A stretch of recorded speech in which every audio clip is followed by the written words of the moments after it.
Welcome students. In this lecture, we are going to see what is ER diagram. ER stands for Entity Relationship Diagram. I, Professor D.V. Koshti, welcome you for this lecture. So let us start. Theoretical part, ER diagram can express the overall logical structure of database graphically.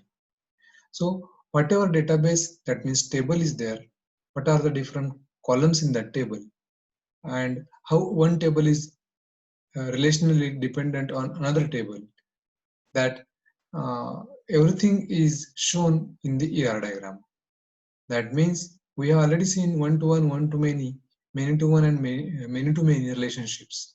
So each and every minute detail is represented in ER diagram. So ER diagrams are simple and clear. These are the two qualities that may well account in large part of the widespread use of the ER model. So everyone is using ER model to describe what exactly is the requirement. Such a diagram consists of different components which are mentioned on next slide.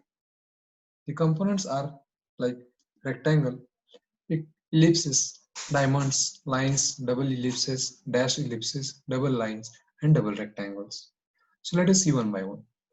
Rectangles. Rectangles represents entity sets. Now you know what is meant by entity set. Entity set is representing something that we are going to see in the example in the next slides. Ellipses, which represent attributes. So if I take one entity set as a mobile, it has attributes like RAM, color, weight, etc. The brand. There may be n number of attributes. So ellipses represent attributes. Next is diamonds. Diamonds represent relationship sets.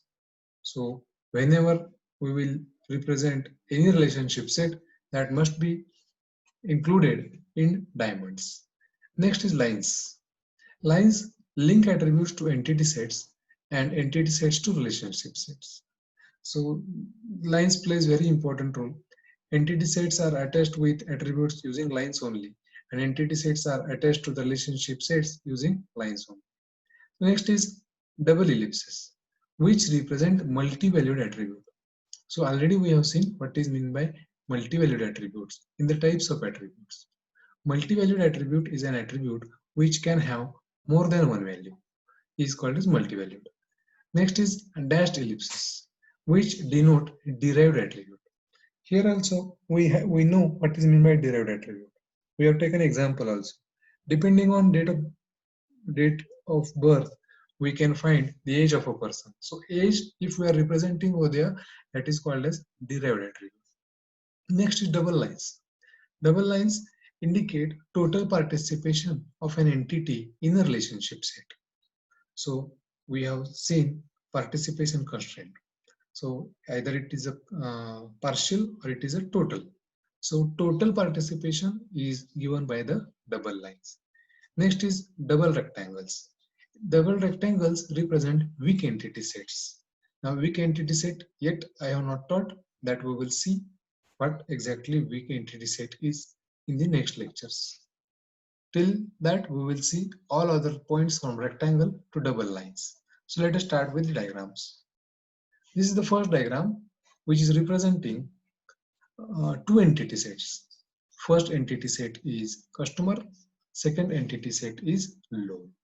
Just a minute. First entity set is customer and second entity set is loan. Now here they are related with a binary relationship borrower. Why it is called as binary relationship? Because there are only two entity sets. One is customer and another is loan. That's why it is called as binary relationship set borrower. I hope it is clear. Now we'll see little bit in detail. Now this customer is having attributes as customer ID, customer name, customer street, customer city. This loan is having attributes as loan number and amount. Now, why these two attributes are underlined? The attribute which is underlined is called as primary key. Now you may be thinking, then what is primary key? In short, I will tell you, primary key is a entry into a table which can identify unique entry in that particular table. So here entity set is customer. Depending on customer ID, we can find unique customer. I'll give simple example. If you have a class of students, then roll number can be a primary key because names can be same. One person is Amit, second person can also be Amit. So mobile number is different again. That can be also primary key. But there can be two mobile numbers. But customer ID like this roll number cannot be two different roll numbers. Roll number cannot be same. Roll number is unique. So roll number is primary key. Similarly, customer ID is a primary key. So note that whatever is underlined attribute is called as primary key. I hope this diagram is clear to you. Customer, loan, and borrower is a relationship set. Clear? So let us go to the next diagram.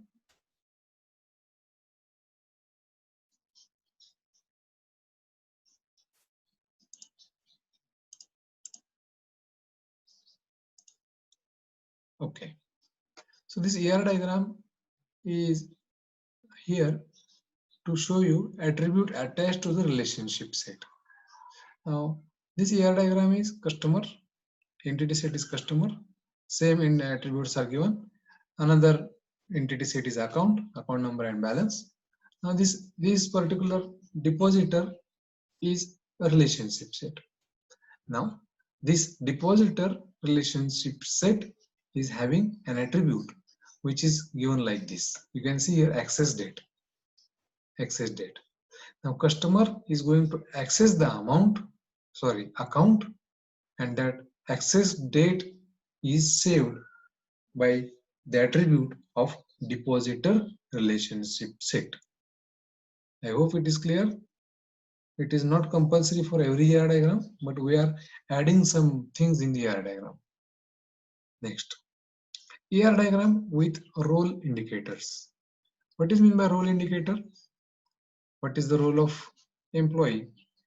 That we are going to see here. Check the example. Employee, employee ID, employee name, telephone number. So these are the three attributes of employee. Then works for is a relationship set. Then employee and works for, there is a relation named as worker. Employee worker and works for manager. So employee works for manager. So this is what role. Employee can be a manager, employee can be a peon, employee can be anything. So here employee works for employee who is manager. So in this way role is indicated here. Next is ER diagram with ternary relationship. I'll annotate this. Employee, one entity set, branch, second entity set, and job, third entity set. Now, there are three entity sets because of which it is called as ternary relationship. Got it? Why it is called as ternary relationship? Now, let us understand what this particular diagram is. Employee works on branch. So branch is branch name. Branch entity set is containing attributes as branch name, the city of the branch, and the assets. Similarly, employee is having attributes as employee ID, employee name, street and city. Now, works on this is job, then title and level. So every employee is having title and level of work. So highest level is nothing but we can say plant head or manager, and lowest level is peon. So depending on that level, title is given to each and every person who is working in any branch. So this is ternary relationship. Got it? How it is shown? Let us move to next. Let me clear this. I think you got each and every point. we have seen why rectangle is used, why ellipse is used, why lines are used, then how the attributes are shown. So every point we have seen. Next is total participation of entity set in the relationship set. Now, as we have seen in the second slide only, the two lines, let me annotate. These are the two lines here. These are the two lines here which indicate loan is total participating for the customer using borrower relationship, because every loan must have a customer associated with a loan number. So that's why it is total. Got it? That's why it is total. But for every customer, the loan is not compulsory. That's why it is partial. So here partial is not represented, but total is represented using two lines. Got it? I hope you got all these things. Thus, we have seen ER diagram and examples of it. Before I end the lecture, I will show you what was supposed to see in ER diagram. Rectangles we have done with, ellipses, attributes we have seen, diamonds which represent relationship sets that we have seen, lines, obviously without lines anything without lines nothing is possible, double ellipses, multivalue attributes we have not used here, dashed ellipses we have not used here, double lines we have used, that we call it as a total participation.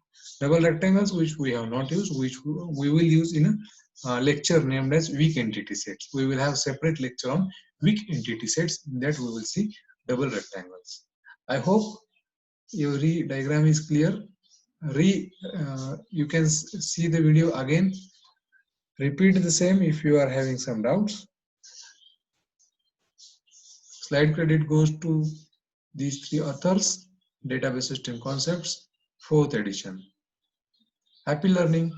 Do subscribe the channel to get the notifications of new videos. Thank you.